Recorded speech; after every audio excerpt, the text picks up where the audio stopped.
So after Rachel Reeves' budget, farms and farmers are stuffed.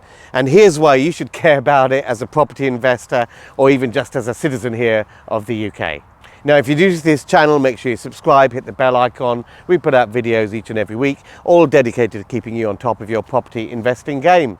Now, I was thinking very carefully about whether or not to make this video. There's sometimes that things happen, a series of events happen over a period of time, and you just wonder whether when you join the dots, it just leads you down a logical conclusion that there is some plan here that might be a little bit unsavory. Now, bear with me on this one and listen me out. Now, in the budget, Rachel Reeves snuck in a little change, which wasn't in their manifesto and no one had discussed it prior to the general election. And this is a change that absolutely clobbers farmers. Now, there was always an exemption, an inheritance tax exemption, that when you pass away and you have a farm and it's valued at more than £1 million, you don't pay any inheritance tax on that when you pass it on. There was an exemption. Rachel Reeves has done away with that in this budget. She didn't even spend more than a few seconds just sweeping that exemption aside. Now, there is a very logical reason for that exemption, because farms need to be of a certain size to be economically viable. You can't just have a little cabbage patch in an allotment and do industrial scale farming. Farming is very, very important to a nation for its food security. And ever since the Second World War, here in Britain and in other countries, the policies have been focused around encouraging farms to produce, and even produce more than we need so that we can export food to other countries.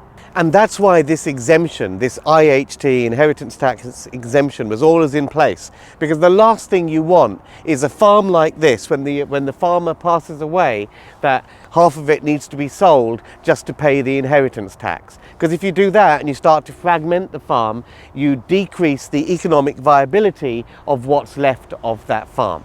Now, I'm a big fan of Jeremy Clarkson, and since wokeism kicked him off the BBC, he's been doing this fantastic show over on Amazon Prime where he documents his life and journey as a farmer. Ooh! In the thigh. Now, if you watch that show, you will know that Clarkson documents the insane rules that seem to be put in place to prevent him from farming food. Is that just bureaucracy or by design? Now, I mentioned Rachel Reeves took this exemption away in the budget and it wasn't discussed at all. But was it discussed? Just a week before the budget, it was reported, here's an article from The Independent, none other than Bill Gates comes to visit Kier Starmer for a private meeting at number 10. Now, what the hell are they talking about? Bill Gates, is he a world leader? Who the hell is he? Well, Bill Gates, amongst a lot of things, happens to be the largest private owner of farmland, food-producing farmland in the USA. He owns 242,000 acres of farmland over there. And he's looking to buy farmland in Europe. He's already started over in Holland buying some farmland. So they had a little private discussion. Now, both these guys, Bill Gates and Kier Starmer, are big fans of the World Economic Forum. World Economic Forum, headed by Klaus Schwab, comes up with, they've got this Agenda 2030, you will own nothing and be happy type of agenda, and they are looking to implement their policies through governments who are sympathetic with their viewpoint. Is Kier Starmer sympathetic with World Economic Forum and what goes on in Davos? Here's a little clip of a BBC interview with Kier. You have to choose now between Davos or Westminster. Davos. Why? Because Westminster is too constrained. I don't know, whether I'm joining the dots up in the wrong way. You can tell me in the comments below. But here we have two men who are both connected with the World Economic Forum. The World Economic Forum and what they want to do, their Agenda 2030, and what's happening with farms in the US and Europe and across the world. it all seems to be aligning in a certain direction, and it's starting to happen here in the UK also, with the advent of Kier Starmer, who is sympathetic to what goes on with the World Economic Forum. Why were these two men, Bill Gates and Kier Starmer, meeting just a week before the budget in Downing Street? What were they chatting about? Where did this policy of abolishing the IHT on inherited farmland come from? Was it discussed in that meeting? What is the economic rationale for doing away with this exemption? What is the logic of it in terms of tax raising, in terms of anything? Now, if you've got any ideas on that, then let me know in the comments below. If you think I'm barking up the wrong tree, let me know in the comments. Or if you agree, also let me know. Also like, subscribe for more videos coming up. Now, how does this affect us as property investors? Well, of course, food security and our nation's food security is essential for all of us, whether we invest in property or not. But one of the other things that the WEF agenda has stated, Agenda 2030, is this whole philosophy of you will own nothing and you will be happy.